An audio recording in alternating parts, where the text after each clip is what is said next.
And believe it or not, I have less toys now having 3 kids than I did having 1 child. And we never want our things to possess us. We always want to be in possession of our things and never allow them to stir any type of emotions in us. Plastic to a minimum. Let's start off with regrets and things that I wish I would have done differently.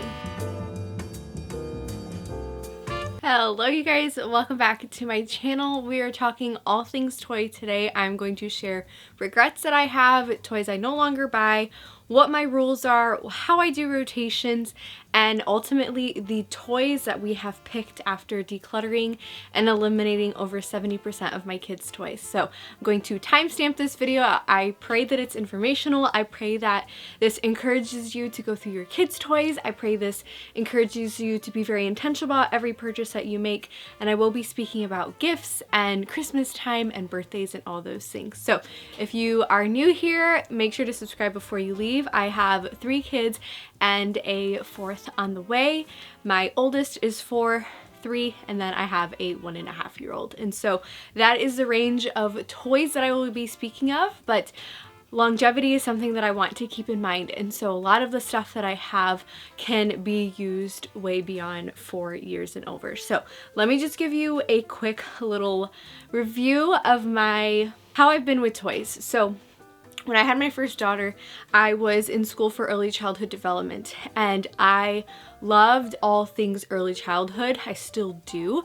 And one of the ways that kids learn is through play. And so I truly developed such a love and passion for toys. And I was like determined to get toys that would help with fine motor and gross motor and just connect and help her brain develop in all these different ways. And in doing so, I found myself with quite a lot of toys. So I will link a video down below if you want to see what my previous toy closet looked like. It was pretty intense, pretty deep. And so since then, I've eliminated over 70% of their toys, and we really just have the ones that I feel like they really, really love. But the thing is, I feel like I'm constantly reevaluating what is being played with and what is not being played with. So I will link different blog posts that I have down below on how we do our rotations and vlogs or reels that I've done on how I do rotations, because that is the #1 reason why I even have everything right behind me like this, and the storage system that I have. So this is my very non-aesthetic basement. I actually did have organizers come and help me find and configure this system. It's basically just an IKEA shelf that my husband and I found on sale. I did not want to spend much money on this at all. And then these are just like 13 by 13 bins from Amazon, I'm pretty sure. But when the organizers came, they really helped me sift through and like just place things where they needed to be placed and label them and do it in a way that really makes a lot of sense. Let's start off with regrets and things that I wish I would have done differently. So this is going to come off as a shock because it was something that I loved and like advocated for so long, until I realized that it was actually the cause of a lot of the problems that I was having, and that is toy subscriptions, specifically lovevery. Now the thing about them is that they're super high quality, beautiful toys, so well made, really intentional things for each age. But the thing is that you get a lot of toys very frequently, and so you end up with a huge stack of toys that get used up for like 3 to 4 months, and then you have to store it. And then I ended up having 2 boxes for both of my kids, and so I had like doubles of a lot of things.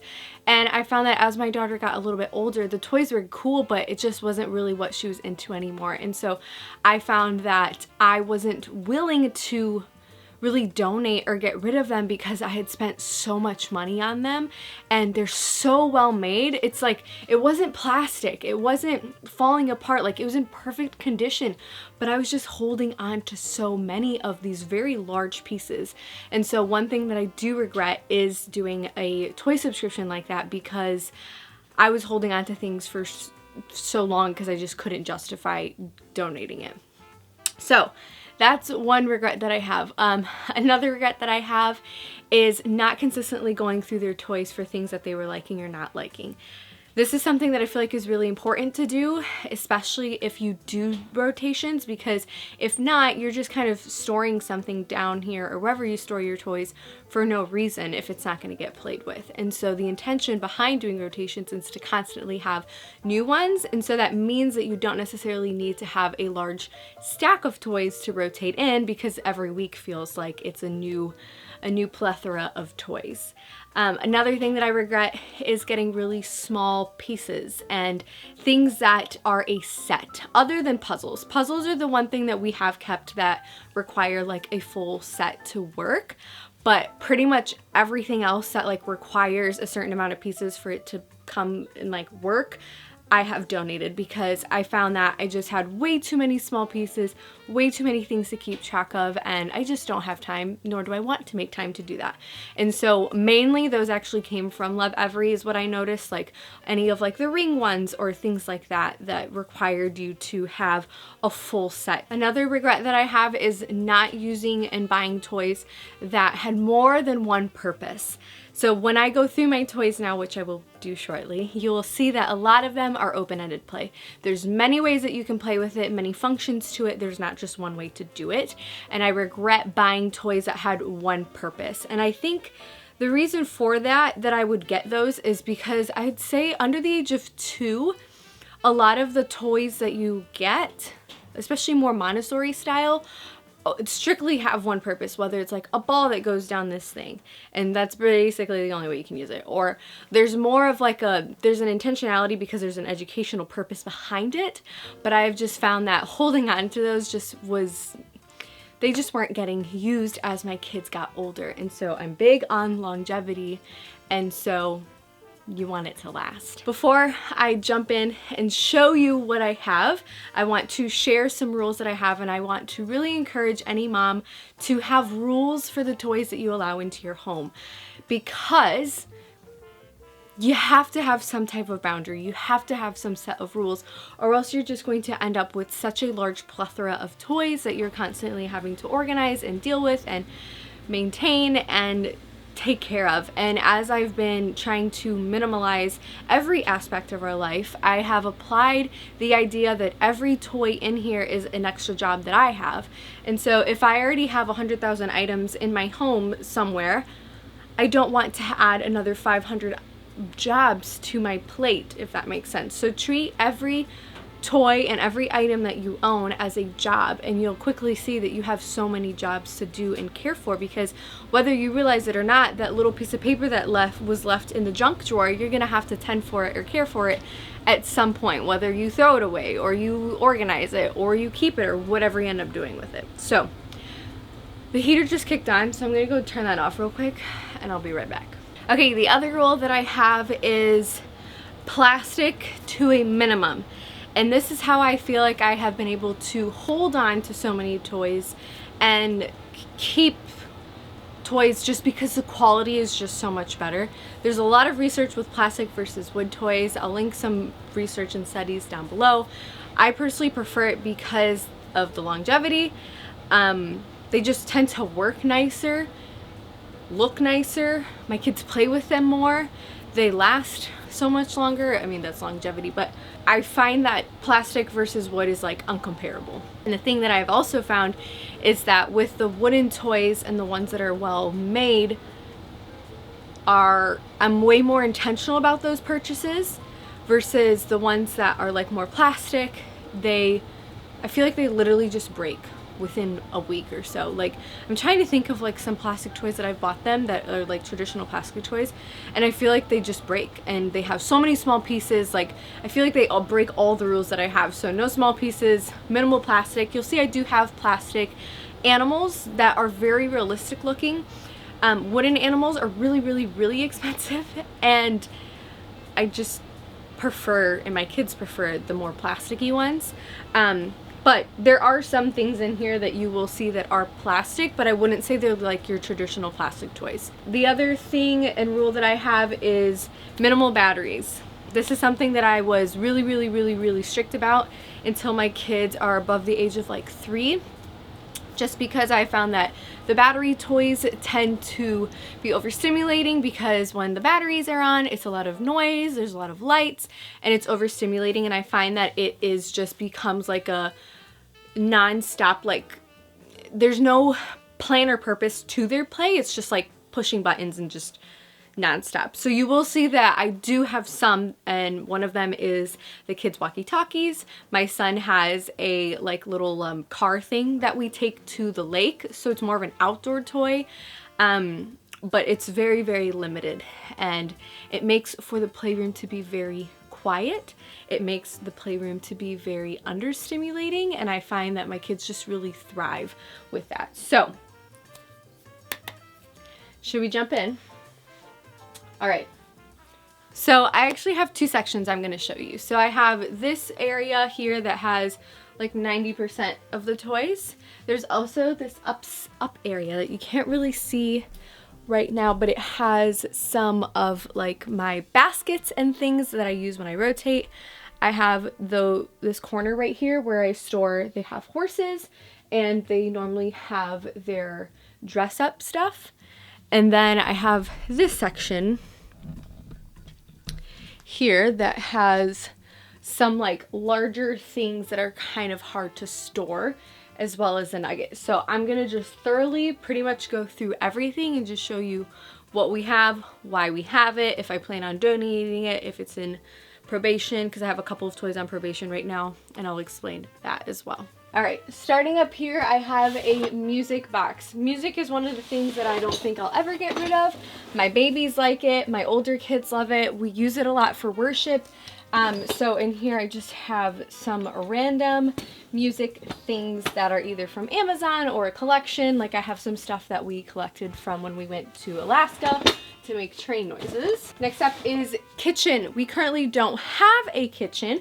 I did donate our kitchen. I am searching for one that is really high quality and is tall enough for my kids, because my kids are very tall for their age.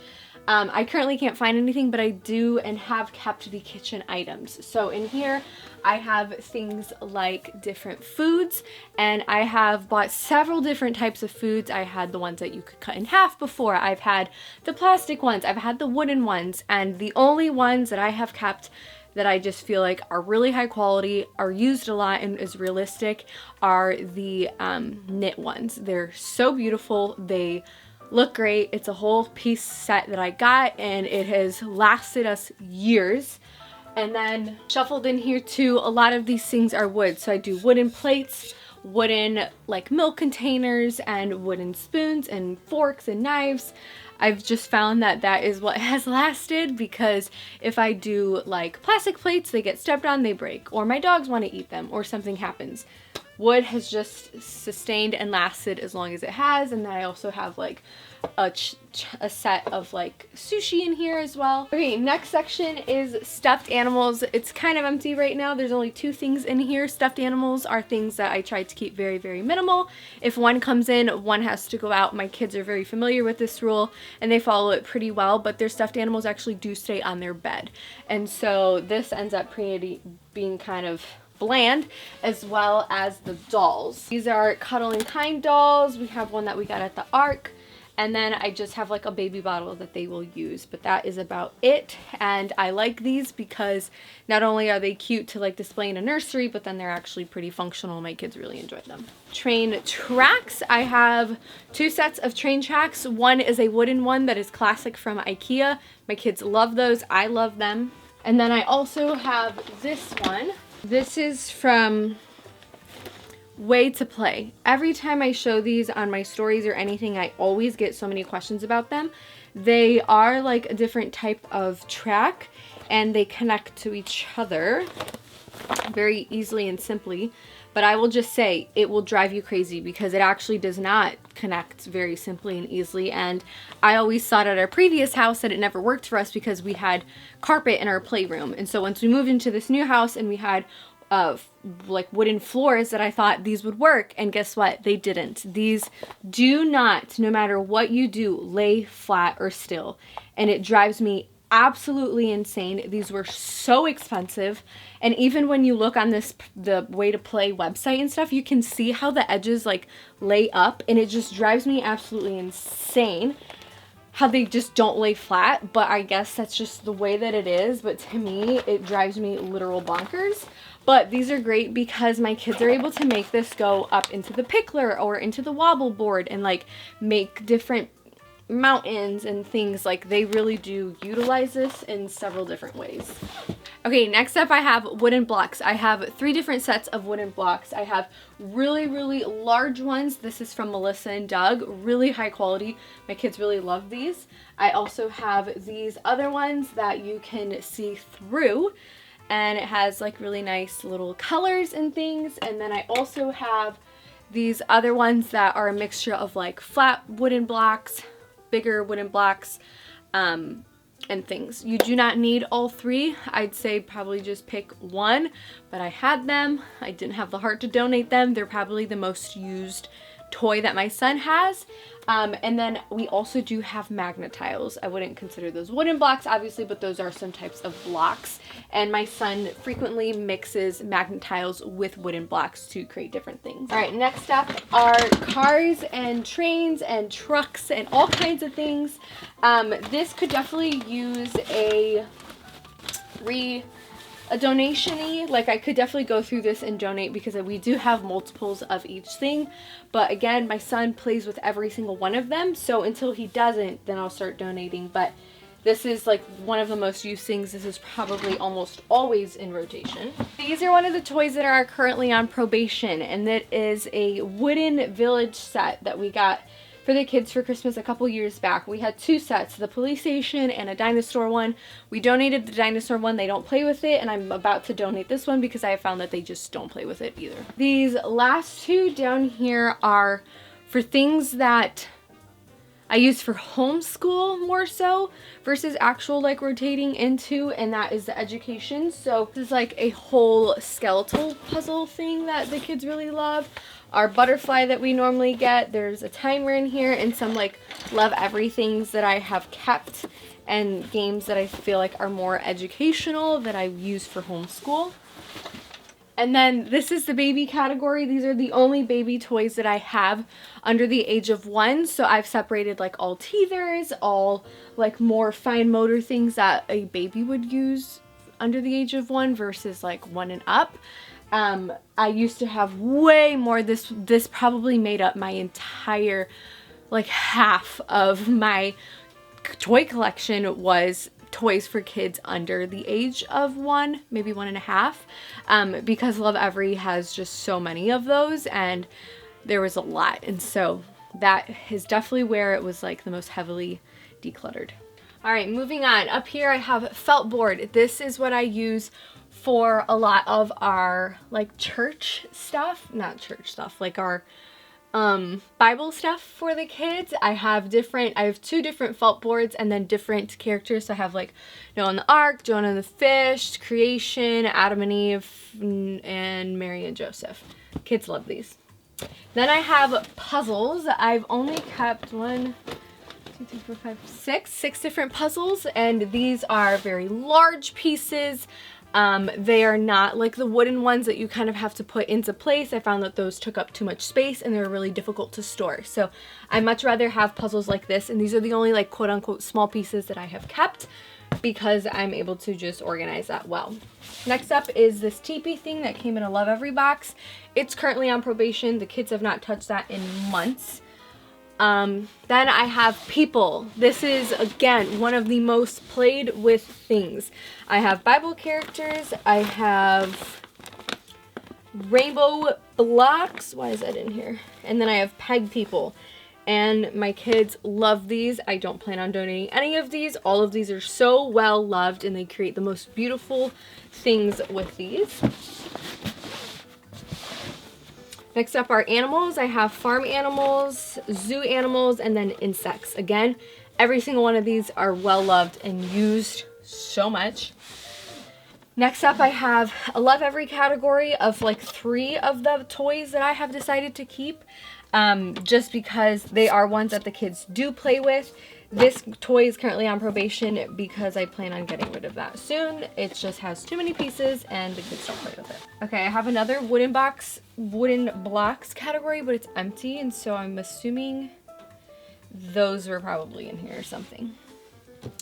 Okay, next one is my wooden village. This is like the most played with thing that we have, and this is what I would categorize as more like Grimm's toys, if you're familiar with those. And these are very open-ended play, and my kids, like, I always rotate one of these in here, and I found that when I don't have like a full set of things, my kids come and ask for more. And so I have found that these have just been such a staple for us, whether it's them doing and using these rainbows, or stacking them, or stacking the felt, or colorizing something, or the homes. Like, it's just used so much by my kids. Now, down here in these last 3 bins, I have dress up and pretend play. They each kind of have their own pretend play and dress up area. My kids are very much so into this right now, and so like my son has a full armor set where he has like a sword and a helmet and a breastplate and a shield. Like, he loves it. He uses it a ton. Same with my daughter. She has more of like the Sarah Silks ones that are really pretty, and some princess dresses. They have like a Hulk thing and Spider-Man. My daughter has an Esther dress and a Deborah dress, and like all those fun things. So those are definitely loved and used. So those are actually all of those bins. And now I kind of just have this little section here, little basket here of different balls. I have like these little Sarah Silk ones that you like throw and they like fling across the room. These are always great. Kids use them a ton. This was my son's one of his Christmas gifts this year. He got 2. This was one, and it was a Facebook Market find. It's a choo-choo train. It's well loved. He adores this thing. These are the wooden blocks that I was talking about that are supposed to be in the other wooden block category. And then we have a Noah's Ark. This was something that we gifted him for his birthday. It has all the animals. Again, very well loved. I plan on putting this in his room when we move. And then the last section I'm going to show you over here before I give some recommendation and my rules for rotations. Can't really see that well, but I have a balance board back over here, a farm, and a dollhouse, crib for pretend play. I also do have a little stroller that my kids use a ton. My daughter has an easy bake oven, and then down here we have the it's like the gather mat, but a gather arch thing. And then over here I have like their Bible story read-alongs that I just keep inside this. I'm missing one of them, but these are just all the stories. A love everything that doesn't fit over there. And then these 2 things are, this kind of goes with the wooden village, but it just makes more sense to lay it flat. And then these are gather magnetic things that stay on our fridge. And then right over here I have the nugget. Now let's talk real quick about large toy items, large pieces, because I've pretty much owned everything. We have a pickler, it's currently upstairs. We have the gather arch, and we have the nugget. And you do not need all of them. I actually would like to donate all of them and only grab an indoor play thing. And I wish I would have done this from the start, because although these all serve their own purposes, you do not need 3 or 4 different variations of them. I think the nugget and pickler are very comparable, but they're just different. The arch thing is comparable to the nugget, but it's just, again, it's different. It can wobble in certain ways. And so I wish, and I am planning on donating the pickler, the nugget, and the rainbow arch, and I will be purchasing a large like indoor playground thing for the kids. I don't know what it's called. I've seen some on Amazon. They're very comparable to the pickler because they're like large wooden pieces, but you actually have the ability to climb all the way up. They're actually like 5 feet tall or so, and so your kids can climb up, and there's like a swinging thing that you can go through. There's like a slide on one side. It just has way more purpose and things that they can do. There's like a swing and a rock climbing wall, but it's like actually high, because the pickler one, it's not high at all. The pickler, I would say, is really good for kids like 3 and under, like small kids. And so my older ones just don't play in it. Only my baby does. And so it takes up so much space. That is what I'm planning on doing. I don't know at what point. I currently don't have enough space to be able to buy this like large thing yet, because the ones I have found aren't foldable. And so I won't be purchasing that until we move into our new home. And then I will be donating the nugget and that and the pickler and just sticking to one thing that gets used all the time. So that's what I have to say about that. Now let's move on to things that I rotate in. And I kind of have a little saying that I want to share with you that I think makes it really easy to just be able to rotate things in. So depending on what system you have, so our cubby upstairs fits 6 toys. So I will rotate in 6 different things in each of the cubbies, and then I will sporadically put out some like larger things. So one thing I actually didn't mention is that we do have a sensory table. It's currently upstairs. I'll actually take you upstairs so you can kind of see what our rotation is right now, to see the toys that are missing, that are currently not in use and not stored right now. But those ones that are up there right now are currently the ones that are used the most, and you'll see that there's like a huge theme. So the first one is something to build. So whether that is wooden blocks, magnetiles, or Legos, something that is one of the things. Something to build. The next category is someone to move, and that is a train, truck, tractor, anything along those lines. Someone to play with. That includes people, animals, anything like that. Normally I have 2 different categories of this, because I found that if I only put out people and not animals, my kids ask for animals or people. And so I try to just kind of have that category doubled up. Something to create. So that is whether it's a puzzle or painting or something that they can create. So that's normally when my rainbow stuff will come in, because they can create different types of things. And then the last thing is something to explore or something to love. So for example, pretend play is normally what falls in this category when it comes to them dressing up, or something in the play kitchen, or any of the doll things. So like they love when I have the stroller up there, or the crib, or something like that. So this is what I have found, and I've changed this in various ways. If you look at my blog post that I did a couple years back, I had a different system that I followed, but again, as my kids have gotten older, as I've minimized it and made it more open play, I've been able to kind of broaden my questions, and it's just so seamless and so easy for me to grab what's up there, put it away, grab something new, and just kind of follow the same system. I do think I am due for another declutter of this, because I do find this area a little bit excessive. There's still some things in here that I feel like I just are not necessary to have. I don't think I need 3 different blocks or systems or anything like that. So I hope that this is helpful. I will try to link everything that I can down below. I always try to find things at thrift stores, on Etsy, local shops, Facebook Market. I see amazing, amazing, amazing toys on Facebook Market very frequently. Okay, now to kind of wrap up, I'm going to talk about books, and then gifts and birthday parties and holidays and such things. So for the first couple of years of my first 2 kids' lives, any birthday parties that they had, I actually requested books instead of toys. And that was working great until I realized we had so many books and it was really hard to manage. And so I like literally got rid of 90% of their books. We have a very, very small selection of books. And the ones that we did keep, we are like tried and true, ones that my kids love and really adore. And then if we do want to add variety, or if it's going to be Valentine's Day, or if it's going to be Christmas or Easter, and we want more of those like seasonal books, we just go and rent them from the library. And so I have found that being able to grab something and swap it out whenever we need to is just been less on my plate for me to have to carry and tend to.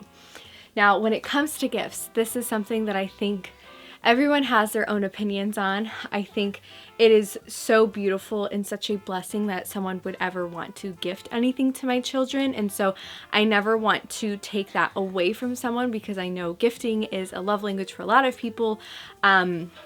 And so it can be a little bit difficult to navigate that. So for birthday parties, I have made almost all of my kids' birthday parties, at least in the last 2 years, a no gift birthday. And so that includes both books and toys. And so on the invite, I just kindly say like, your presence is more than enough of a gift. And of course, we always have people who just really do want to give something, and we always take that. We always appreciate that. And we're always so thankful. For Christmas with the grandparents, we have limited it to one gift. And I will link a podcast that my husband and I did down below. And that's a whole different conversation. I feel like, over-consumerism can be instilled so early on in our children's lives, especially when it comes to Christmas, because as Christians we'll say like, yeah, Christmas is all about Christ, and like gifts are the last thing we're worried about, but then we spend like hours upon hours opening up gifts. And so us setting a limit to that has really helped it. This was our first year doing that, and it went rather well. Not everyone abide by that, but the other thing that I have done before that I think is really smart is that if anyone gifts, specifically more grandparents or like aunties or like people that you probably go to their house more often, but if you gift it to my kid, it stays at your house.